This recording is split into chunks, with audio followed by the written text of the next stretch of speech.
हाँ बच्चों, last class तक हमने जो भी देखा था जल्दी से उसका एक क्विक ओवरव्यू, फिर आज वाली क्लास।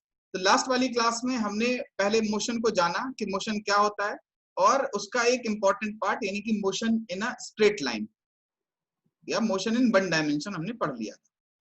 ठीक है, उसके बाद अब हम आ रहे थे इसके दूसरे पार्ट पे, मोशन इन टू डायमेंशन में।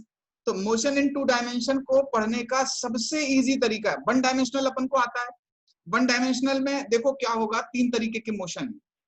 पहला मोशन या तो यूनिफॉर्म होगा, यूनिफॉर्म सबसे आसान है भैया, distance equals to speed into time हो जाता है, बस यही एक फॉर्मूला है, इसके अलावा और कुछ है ही नहीं यूनिफॉर्म मोशन में। फिर आता है यूनिफॉर्मली एक्सेलरेटेड मोशन। तो यूनिफॉर्मली एक्सेलरेटेड मोशन में फिर से तीन बातें हैं कि भैया उसमें इक्वेशन ऑफ मोशन लगती है, सिंपल सी equation of motion, s equals to ut plus half at square, v equals to u plus at, और v square equals to u square plus क्या होता है v square equals to 2as type से ना। यही तीन चीजें हैं और इनसे अपना काम बन जाता था, याद आ रहा है। और नॉन यूनिफॉर्मली एक्सेलरेटेड मोशन होता था तो वो जो आपकी a equals to dv by dt है या v equals to ds by dt है, उसी को डिफरेंशिएट इंटीग्रेट करके एक दूसरे में कन्वर्ट करते रहते थे। मेजर दो ही चीजें थी, या यूनिफॉर्म मोशन या यूनिफॉर्मली एक्सेलरेटेड मोशन। ठीक है, तो वन डायमेंशनल मोशन में हमने बहुत अच्छे से चीजें सीख ली थी।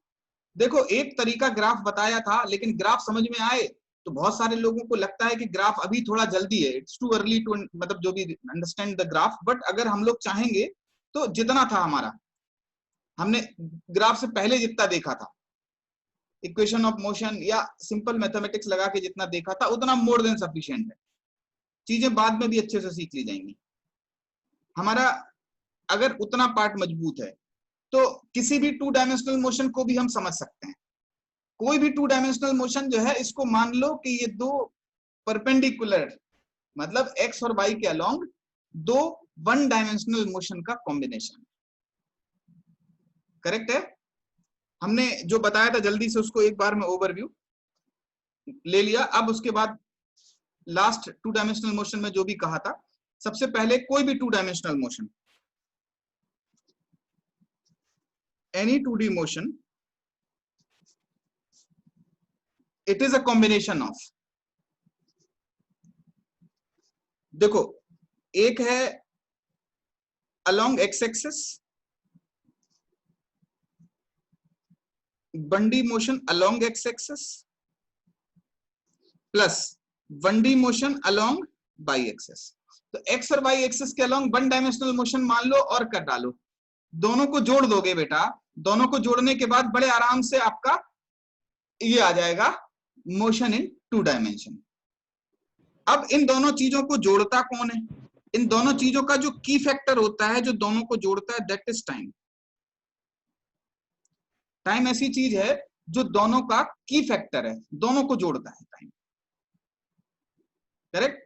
अब देखो इस टाइम को कैसे देखा जाए या इस तरीके के मोशन को कैसे देखा जाए, इसके लिए हम एक बहुत सिंपल सा टू डायमेंशनल मोशन ले रहे हैं जिसको बोलेंगे हम projectile motion.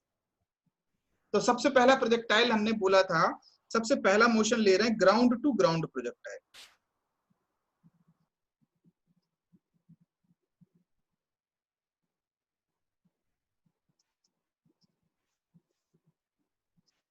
Ground to ground projectile में क्या होता है,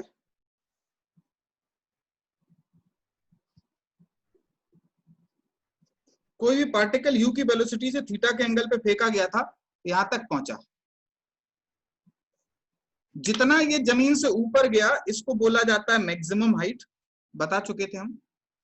पॉइंट ऑफ प्रोजेक्शन से जितनी दूर तक गया उसको बोलते हैं हम रेंज r, और जितनी देर तक ये हवा में रहा उसको बोलते हैं time of flight t। Correct. अब हम ये कह रहे हैं कि इस पूरे मोशन को आप दो डायरेक्शन में तोड़ के देख सकते हो। कैसे देख सकते हो? हमने इसको ऐसे कहा कि इसको आप पॉइंट ऑफ प्रोजेक्शन से ऊपर वाला y मान लो और इधर वाला x मान लो। ये u कट के क्या हो जाएगा, u कट के इधर की तरफ हो जाएगा u cos थीटा, इधर की तरफ हो जाएगा u sin थीटा। कोई पार्टिकल हवा में है तो उसका एक्सेलरेशन हमेशा g डाउनवर्ड होगा। अब कह रहे हैं कि इसको दो के कॉम्बिनेशन में देखो, ये जमीन थी, जमीन से एक पत्थर u sin थीटा से फेंका गया but it's acceleration is g downward. बोलो क्या होगा ये अगर आप इस डायरेक्शन में देखोगे तो ये पार्टिकल ऐसा जा रहा होता भैया, वेलोसिटी ऊपर, एक्सेलरेशन नीचे, थोड़ी दूर तक ऊपर जाएगा, जीरो वेलोसिटी होगी, दिशा बदलेगा, फिर वापस आएगा और अपने इनिशियल पॉइंट पे पहुंच जाएगा। करेक्ट। उसके बाद हम बात कर रहे हैं दूसरे पार्ट की।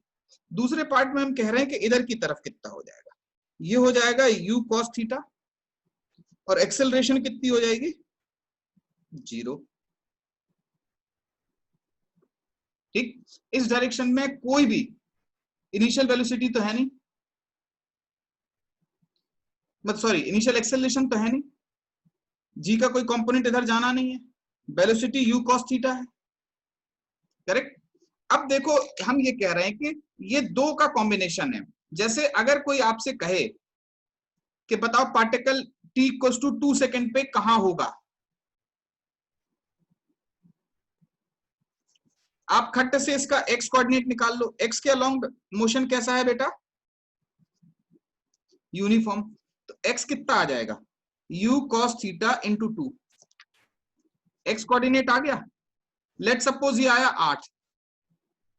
अब भाई देखो, भाई को भी निकाला जा सकता है। भाई को कैसे निकालेंगे अपन लोग, भाई को देखने का बहुत सिंपल तरीका है। भाई हो जाएगा s equals to ut plus half at square. क्यों, देखो ये मोशन कैसा है, ये था यूनिफॉर्म, ये कैसा है, यूनिफॉर्मली एक्सेलरेटेड मोशन।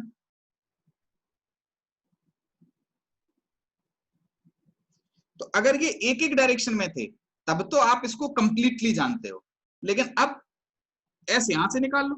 u की जगह क्या रखोगे, u sine theta t minus half G T square, इससे आया लेट सपोज 7। तो अब बताओ 2 सेकंड पे कहां पे थी पोजीशन उसकी, कोऑर्डिनेट आए x आया 8, y आया 7। बोलो बात क्लियर हो गई कि नहीं हो गई। अगर कोई पूछे बताओ 4 सेकंड पे पार्टिकल की वेलोसिटी क्या थी, या इसी 2 सेकंड पे वेलोसिटी क्या थी, भैया x कंपोनेंट जो है यही रहेगा, y कंपोनेंट क्या हो जाएगा, u sine u b equals to क्या होता है u प्लस at, उठा के यहां पुट कर देना, वो भी आ जाएगा। कोई मुश्किल बात है, बोलो बच्चों, कोई मुश्किल बात है, बताओ बेटा। No sir. नहीं है कोई मुश्किल बात। हाँ जी, बोलो बोलो बेटा, कोई बोला था, कोई दबी आवाज में कुछ बोला। प्रभात, क्या दिक्कत बेटा, हमने तो समझाया है इसको, कोई दिक्कत परेशानी लगी इसमें, क्या लग रहा है बताओ बच्चा, बोलो बोलो। प्रभात, क्या दिक्कत लगी बेटा, एक बार बता दीजिए। चलो ठीक, देखो इधर ध्यान लगाना तुम बेटा, ठीक है। चलो देखो एक बात बताओ, ये जो प्रोजेक्टाइल मोशन था इसको समझने के लिए हमने कहा इसको दो दिशाओं में तोड़। वो दो दिशाएं कौन कौन सी होती हैं, कन्वेंशनली एक मान लेते हैं एक्स एक्सिस जो कि हॉरिजॉन्टल हो जाता है, दूसरा मानते थे बाई जो कि वर्टिकल हो जाता है। अब सबके सब जो भी इधर के तरफ थे उनको ज्यों का त्यों लिखा रहने दिया, जो इनके दाएं बाएं थे या बीच में थे उनको कट करके इस यू को दो डायरेक्शन में तोड़ के लिख सकते हैं। हर वेक्टर को दो परपेंडिकुलर डायरेक्शन के अलोंग रिजॉल्व करके लिखा जा सकता है। इस u को हमने तोड़ के लिखा, यहां की तरफ क्या हो गया ये u cos थीटा, यहां की तरफ क्या हो गया ये u sin थीटा। करेक्ट है। चलो यस सर। अब बताओ बेटा, इधर की तरफ u sin थीटा तो है मगर एक्सेलरेशन पूरा के पूरा बाई एक्सिस की तरफ है, लेकिन ऑपोजिट डायरेक्शन में। क्या होगा, ये ऐसे जाएगा वापस आ जाएगा, ये कांस्टेंट वेलोसिटी से चलता रहेगा। तो जब तक ये ऊपर जा रहा था तब तक ये आगे बढ़ता जा रहा था, जैसे ये यहाँ पहुंचेगा वैसे ये यहाँ पहुंच जाएगा। मतलब कुछ ऐसी चीजें चलेंगी, चलेंगी कि नहीं। अब कोई पूछे कि 2 सेकंड पे क्या हो रहा होगा बेटा, तो 2 सेकंड पे आपको पोजीशन किसी ने पूछी तो x x कंपोनेंट से निकाल लो और y कंपोनेंट से निकाल लो। x आया भैया, यूनिफॉर्म मोशन से डिस्टेंस कैसे निकलती है या डिस्प्लेसमेंट कैसे निकलता है, v इंटू टी करके फटाक से पुट किया आ गया। बाई एक्सिस पे निकालना था डिस्प्लेसमेंट, क्या आ जाता है बेटा, s equals to ut plus half at square से, वो भी आ गया।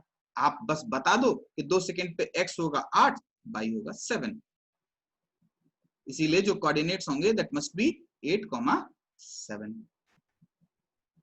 ठीक है ये, इज इट ओके? क्लियर है ये बात? गुड। चलो अगली बात देखते हैं अब बेटा। कोई अगर ऐसा पूछे कि बताओ वेलोसिटी क्या थी 2 सेकंड पे, तो वेलोसिटी के लिए आप पहले तो एक्स एक्सिस वाला एनालिसिस करोगे। एक्स एक्सिस पे यूनिफॉर्म मोशन है तो वेलोसिटी सेम रहने वाली है।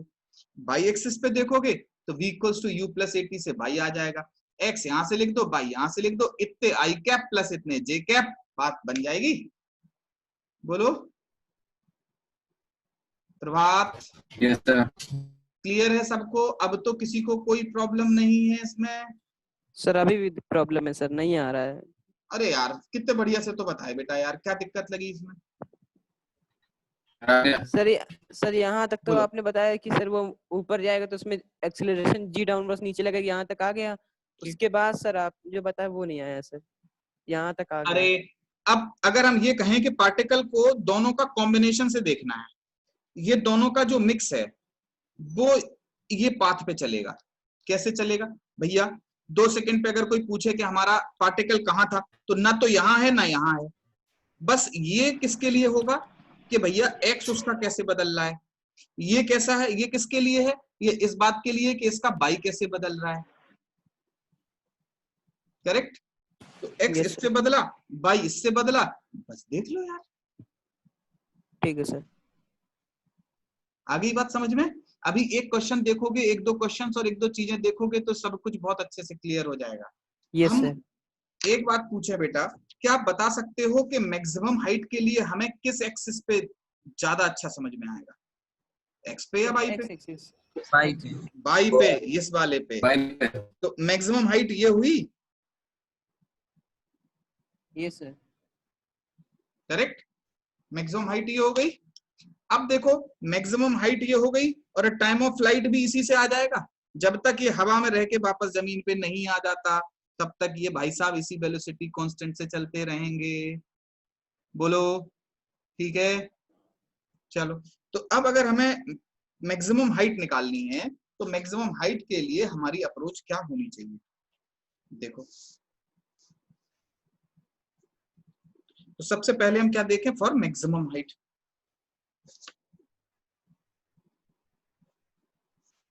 हमें अपने मोशन को कहां से कहां तक देखना चाहिए? हमें देखना चाहिए अपने मोशन को फ्रॉम ए टू बी।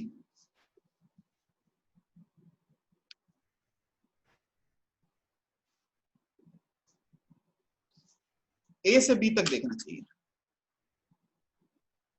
ए से बी तक u is u sine theta, v is 0, a is minus g, s is h। ऊपर पॉजिटिव थी, बाई ऊपर मान लो तो ये पॉजिटिव है। अब हम जो फॉर्मूला लगाएंगे that must be v square equals to u square plus 2s। Correct? यहां से क्या आ जाएगा बेटा? b की वैल्यू रखी 0, u साइन थीटा का whole square minus 2gh, then h must be u square sine square theta divided by 2g। अगर स्कूल चल रहे होते और पहला पेपर होता तो कोई भी मास्टर आज तक के इतिहास में ऐसा पेपर नहीं बना पाया जिसमें ये सवाल पूछा ना गया हो।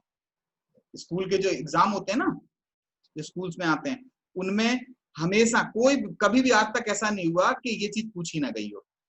मैक्सिमम हाइट पूछेंगे या टाइम ऑफ फ्लाइट पूछेंगे या रेंज पूछेंगे, इनमें से कुछ ना कुछ पूछ लेते हैं। चलो अब बढ़ते हैं, हमने एक चीज को देख लिया था, अब दूसरी चीज देखें। ये मैक्सिमम हाइट आ गई थी, अब अगला हमारा टारगेट क्या है? मैक्सिमम हाइट के बाद time of flight. Time of flight के लिए कहां से कहां तक का मोशन देखना पड़ेगा? टाइम ऑफ फ्लाइट के लिए ए से लेके सी तक का मोशन देखोगे। एस हो जाएगा हमारा 0, यू हो जाएगा हमारा यू साइन थीटा, ए हो जाएगा माइनस जी, टी हो जाएगा total time of time of flight. Flight बता रहे हैं ना आप? हाँ बेटा, एस इक्वल्स टू क्या लिखेंगे? U T plus half A T square, 0 equals to U sine theta T minus half G T square. तो जब इसको सॉल्व करोगे तो यहां से क्या आ जाएगा? t equals to 2u sin theta divided by G. बक्से में बंद करना, इसको भी बक्से में बंद करना, इस पे भी स्टार लगाना, इस पे भी स्टार लगाना। जिसको बॉक्स में बंद करो वो तो याद रखना ही रखना है, और जिसको बॉक्स में बंद करके स्टार लगाओ वो याद ना रखना, एक मतलब पिटाई करने वाला, उसको क्राइम मानते हैं उसको, समझ रहे। अगर आपने जिस चीज पे बॉक्स बना हो और स्टार लगा हो, अगर वो याद नहीं है तो आपको पीटा जाना चाहिए। याद करो उसको फटाफट। हम रैंडम नाम लेके पूछेंगे और जिसको ये याद नहीं हुआ उसको पिटाई करेंगे। हाँ जी बेटा, बताओ बताओ बच्चे, बोलो। याद हो गया। याद हो गए, वेरी गुड। याद हो गए, इनके प्रूफ भी कर लो, खुद से करो इनका प्रूफ। अब देखो रेंज की बात आ रही है। रेंज के लिए कहा, ये सब कहां की तरफ था, ये कहां से बात बन रही थी, अलोंग बाई एक्सिस से। अब अगर आपको रेंज चाहिए कितनी दूर तक गया, तो आपको कौन सा एक्सिस देखना चाहिए, एक्स एक्सिस।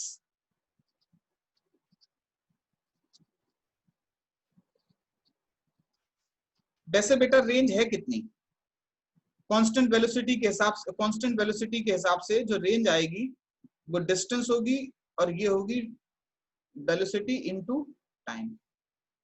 ये कितना है, u cos थीटा। और t की वैल्यू कितनी आई थी बेटा, बोलो, श्रेया बताएगी, बताओ जल्दी से। Sir 2u sin theta upon G. Good बेटा, 2u sin थीटा अपॉन जी। तो कितना हो जाएगा, u square 2 sin theta cos theta upon G. ये सब जानते हो, 2 sin theta cos theta sin 2 theta के बराबर होता है। तो r हम लिख सकते हैं u square sin 2 theta by G. Box में बंद करो और कुछ नोट करके चीजें लिखो जो काम की हैं। हमारे हिसाब से तो बेटा इस पे भी स्टार लगाओ ही लगाओ। हमारे हिसाब से तो आपको इनके प्रूफ एक बार खुद से अपने हाथों से करके देख लेना चाहिए, ठीक है। चलो करो इनको बेटा।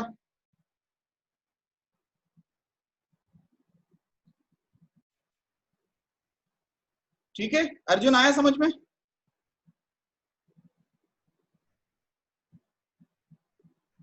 क्लियर है बात बेटा, चलो गुड, आगे बढ़ते हैं। ये तीनों सर ये फॉर्मूले। sin 2 थीटा क्यों हाँ आ गया वहां पे? हाँ बेटा, बताओ 2 बताओ। sin थीटा cos थीटा को जगह 2 sin 2 थीटा के लिए साइन 2 थीटा ये फॉर्मूला होता है बेटा, आपने ट्रिग्नोमेट्री थोड़ी बहुत पढ़ी है, यस सर। पढ़ी है। तो साइन यस ए सर प्लस बी कितना हो जाता है बेटा, sign A cos B plus cos A sine B, sin b बस। तो उसी से साइन ए प्लस ए कितना हो जाएगा, 2 sign A cos A, cos ठीक है। चलो yes, वेरी गुड, आगे बढ़े।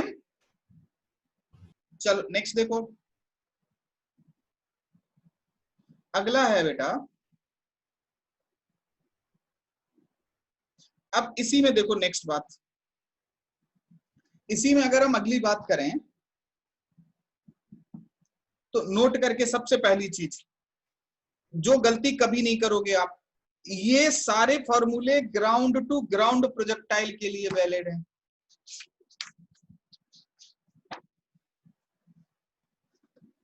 ठीक है, तो सबसे पहला नोट में लिखो, सबसे पहला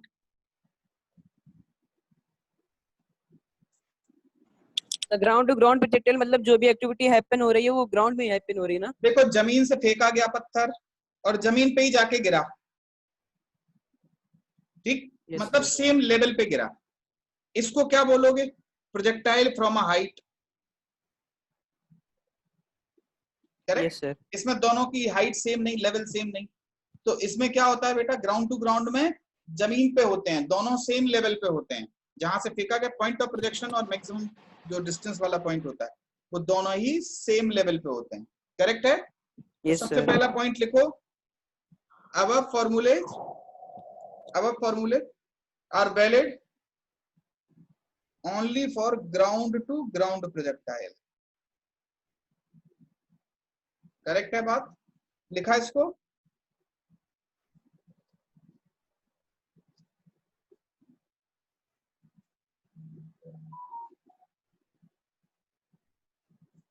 जो भी फॉर्मूले हैं वो केवल किसके लिए वैलिड है? ग्राउंड टू ग्राउंड प्रोजेक्टाइल के लिए वैलिड है।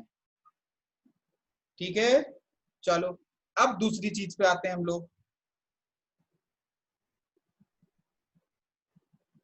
सेकंड है हमारा,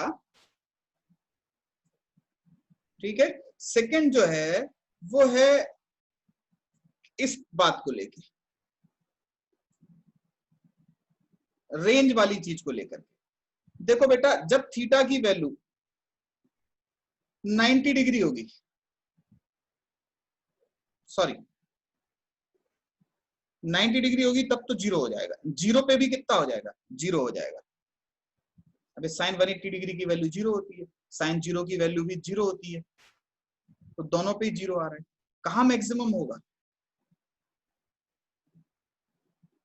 for R max. For R max क्या होता है रेंज का फॉर्मूला? ये साइन 2 थीटा क्या होना चाहिए? 1।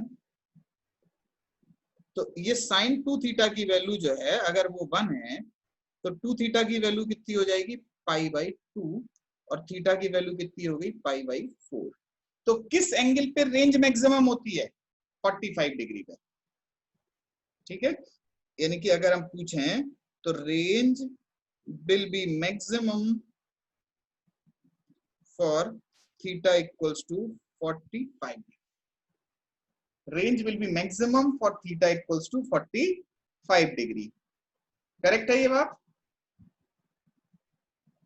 बोलो।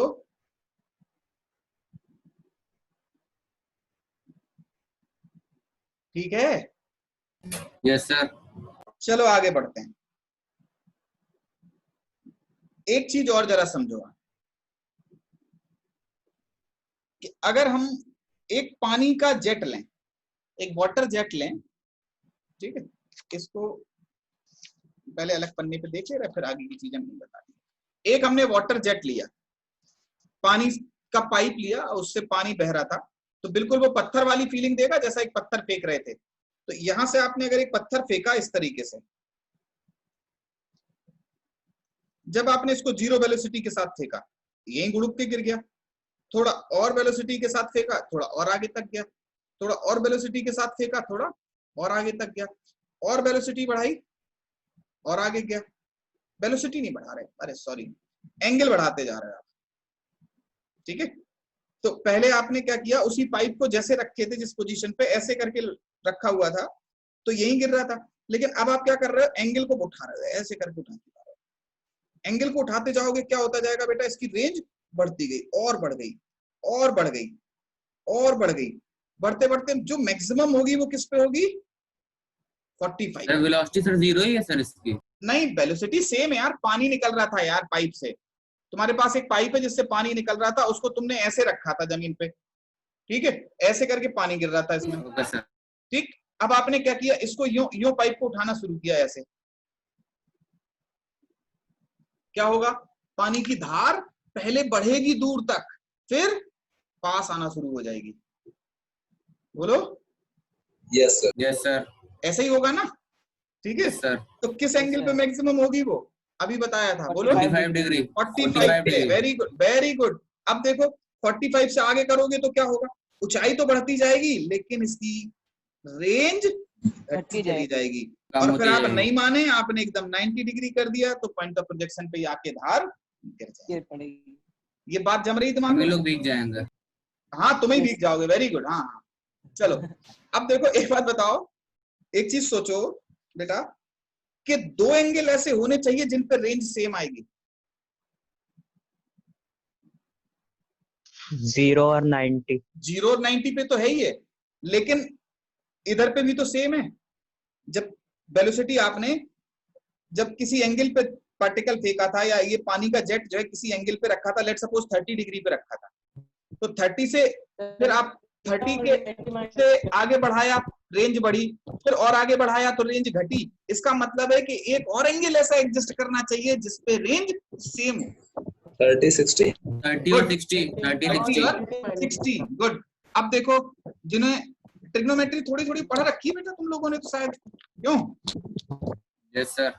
चलो देखो, एक बात समझो बेटा, अब हम ये कह रहे हैं कि इसी में आगे करके लिख सकते हैं ना, इसी सेकंड नोट में ही लिखो कि there will be two angle of projections for which range will be same. ठीक है, for two angle of projection, या थीटा लिख दे रहे हैं हम, आप एंगल ऑफ प्रोजेक्शन लिखना, for two theta, two values of theta. ठीक है, range of projectile will be same.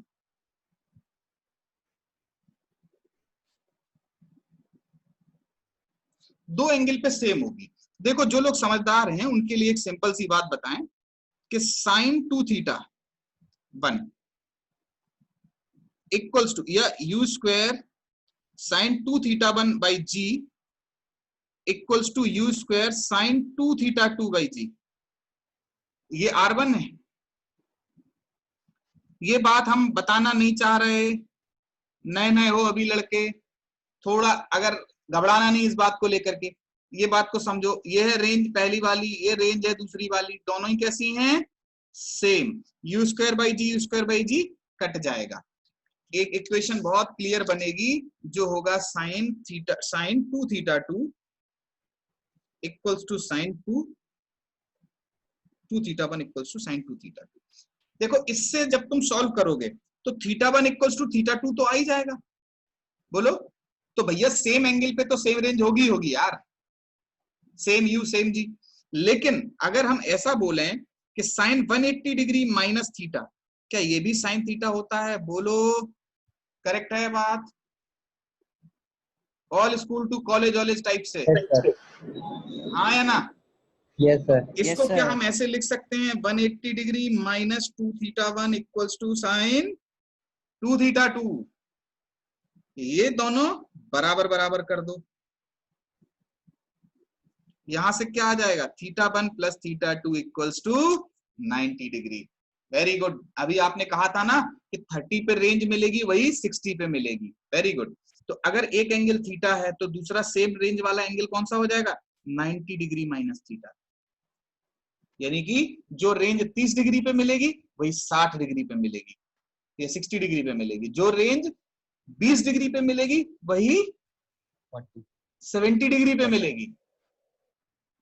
तो सर खाली 45 डिग्री पे एक यूनिक रेंज मिलेगी ना? 45 डिग्री पे एक यूनिक रेंज मिलेगी और वो रेंज मैक्सिमम होगी। अच्छा एक बात बताओ बेटा, दोनों में डिफरेंस क्या होगा? एक 30 था, 30 डिग्री पे तुमने फेंका, एक तुमने 60 डिग्री पे फेंका। इन दोनों ही प्रोजेक्टाइल की अलग अलग बात क्या होगी? इन दोनों में खास बात क्या, इन दोनों में डिफरेंस क्या होगा बताओ? 60 डिग्री वाले की हाइट ज्यादा होगी। Very good. 60 डिग्री वाले का वेलोसिटी ऊपर की तरफ ज्यादा होगा, तो वो और ऊपर जाएगा। जिसकी वेलोसिटी ऊपर ज्यादा वो पार्टिकल को मैक्सिमम हाइट ज्यादा पहुंचाएगा, जिसकी 30 वो पार्टिकल को मैक्सिमम हाइट कम पहुंचाएगा। अभी बात समझ में? बोलो चमक रहा है दिमाग में? Yes sir. गुड। चलो आगे बढ़ते हैं। ये दो बातें हो गई खास, नोट करके हमने इनको। हाँ जी बेटा। 90 डिग्री की जब इंक्रीज करते जाएंगे ऐसे कि 100 डिग्री क्रॉस करते जाएंगे तो सर जो रेंज है वो हाइट की सर वो भी कम होती जाएगी फिर तो? अबे 90 से ज्यादा क्या करोगे तुम? नहीं मान लीजिए अगर 90 से ज्यादा गई तो सर अच्छा एक हाइट बात कम तुम होती बताओ, जाएगी ना? सुनो एक मिनट, एक बात बताओ, एक पार्टिकल को हम यहाँ 30 डिग्री से फेंकें यस सर। और एक पार्टिकल को हम यहाँ 30 डिग्री से फेंकें, दोनों में क्या अंतर है? अब एक को यहाँ देख लो, एक को यहाँ देख लो, खत्म बात। बताओ। अब Yes, तुम sir. यही कह रहे हो कि हमने एक को 30 डिग्री से फेंका, दूसरे को कितने से फेंका बेटा? 150 डिग्री से फेंका। अबे ये क्या मजाक है? जब 90 से प्लस हो जाएगा तब तो यही चीज हो गई ना जो इधर की तरफ थी, लगभग लगभग एक ही जैसी हो जाएगी। तो 90 प्लस का मतलब नहीं रह जाता ना, 90 तक ही एनालिसिस करो ना, 90 के बाद तो बिल्कुल वही रिपीट होने लगेगा जो पहले हो रहा था, दूसरी तरफ होने लगेगा। 90 से कम था तो इधर की तरफ था प्रोजेक्टाइल, 90 से ज्यादा हो गया तो इधर की तरफ प्रोजेक्टाइल हो गया। डिफरेंस क्या है यार? Yes. तुमने 120 किया, वही सेम 120 वाला जो है 60 डिग्री वाले के लिए भी बात रखेगा। बताओ, कोई डिफरेंस थोड़ा Yes, ना है। sir. ठीक है, चलो आगे बढ़े। Yes, sir. चलो ठीक है, इतनी बातें समझ में आई। ये 3 चीजें थी। इसके बाद भी अभी हम सुनो, इसके बाद भी अभी हम और अच्छे से लेने वाले हैं चीजों को। अब है क्या हो गया बेटा, वंस मोर सर, क्या दिक्कत है? अब ये वाला समझ में नहीं आया। ये समझ में नहीं, कौन सा? ये नहीं समझ में आया कि ये समझ में नहीं आया कि θ1 + θ2 = 90 डिग्री? यस सर, यही वाला। देखो, अगर तुम्हें ये थोड़ा सा अगर ट्रिग्नोमेट्री पता है, ट्रिग्नोमेट्री पता है थोड़ी बहुत? Yes sir. पता है कि sin 180 degree minus theta equal to sin theta होता है, पता है ये? हमने आपको क्या बताया था कि आप अगर पत्थर को सेम स्पीड से अलग अलग एंगल पे फेंको, तो जैसे जैसे करके आप स्पीड, जैसे जैसे करके आप एंगल बढ़ाते जाओगे, 45 डिग्री तक रेंज बढ़ती जाएगी, 45 के बाद रेंज घटती जाएगी, तो जो 0 पे थी वही 90 पे मिल जाएगी। अब होता क्या है, हमारे मन में ख्याल आया कि यार बढ़ रही है फिर घट रही है, तो 2 ऐसे एंगल ऑफ प्रोजेक्शन मिलेंगे जिन पे सेम रेंज होगी। बोलो करेक्ट है? Yes sir. Very good. तो 2 एंगल ऑफ प्रोजेक्शन ऐसे होंगे जिन पे सेम रेंज होगी, तो फिर उनके लिए हमने रेंज को बराबर रख दिया। एक को R1 बोला, दूसरी को क्या बोला? R2 बोला। Very good. R1 की वैल्यू क्या लिखी हमने? u² sin 2 θ1/g। R2 की वैल्यू क्या लिखी? u² sin 2 θ2/g। u²/g काट दिया। अब एक तो sin θ1 = 2 θ2 से θ1 θ2 के बराबर आ जाता। होशियारी ये दिखाई कि इसको 180 - 2 θ2 लिख दिया। सॉल्व करोगे तो एक रिलेशन आया θ1 + θ2 = 90 डिग्री। अगर 2 एंगल ऐसे हो θ1 और θ2 जिनका सम हो 90 डिग्री, तो उन दोनों पे रेंज सेम मिलती है। Very good. अगर जो 40 पे मिलेगी वही 50 पे मिलेगी, क्योंकि 50 और 40 कितना होता है? 90। जो 70 पे मिलेगी वही 20 पे मिलेगी। Very good. अब चमका? Yes sir, yes sir. Very good. चलो आगे बढ़ते हैं। देखो नेक्स्ट, आगे बढ़ो। हमारा अब अगला जो टारगेट है वो समझो जरा। नेक्स्ट हमारा कोशिश है कि 1-2 सवाल हो जाए, फिर आगे बढ़ते हैं। ठीक है, फिर आगे हम कुछ और कॉन्सेप्ट्स बताएंगे और आगे की चीजें देखेंगे। ये समझ में आया क्या प्रोजेक्टाइल मोशन होता है और उसमें कौन कौन से इंपॉर्टेंट फॉर्मूले लगते हैं? क्लियर है इतनी बात? Yes sir. Very good. चलो अब एक क्वेश्चन देखो। चलो, find theta angle of projection for which range equals to maximum height. वैसे बेटा एक क्वेश्चन हम पहले दे देते, रेंज, मैक्सिमम हाइट और टाइम ऑफ फ्लाइट निकालने का, फिर उसके बाद ये कर लेते, लेकिन इसमें भी कोई बुराई नहीं है। करो करो, कर लोगे तुम लोग। करो फटाफट, बताओ किस एंगल पे फेंकें ताकि रेंज और मैक्सिमम हाइट सेम हो जाए। हाँ जी बेटा। Anshul, you are not audible, सुनाई नहीं दे रहा। तो कह रहा 90 डिग्री पे। 90 डिग्री। चलो देखते हैं।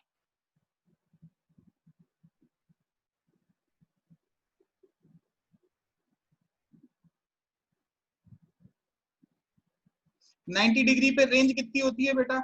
0। और मैक्सिमम हाइट भी 0 होती है क्या? 45। नहीं, सही है। अबे रेंज का फॉर्मूला क्या होता है बोलो? अब है, रेंज का फॉर्मूला क्या था? क्या लिखवाया था हमने? जल्दी जल्दी पलटो पन्ना। अबे याद रखना था इसको।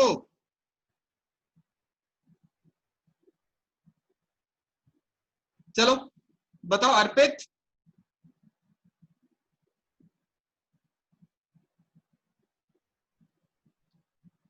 रेंज का फॉर्मूला क्या था?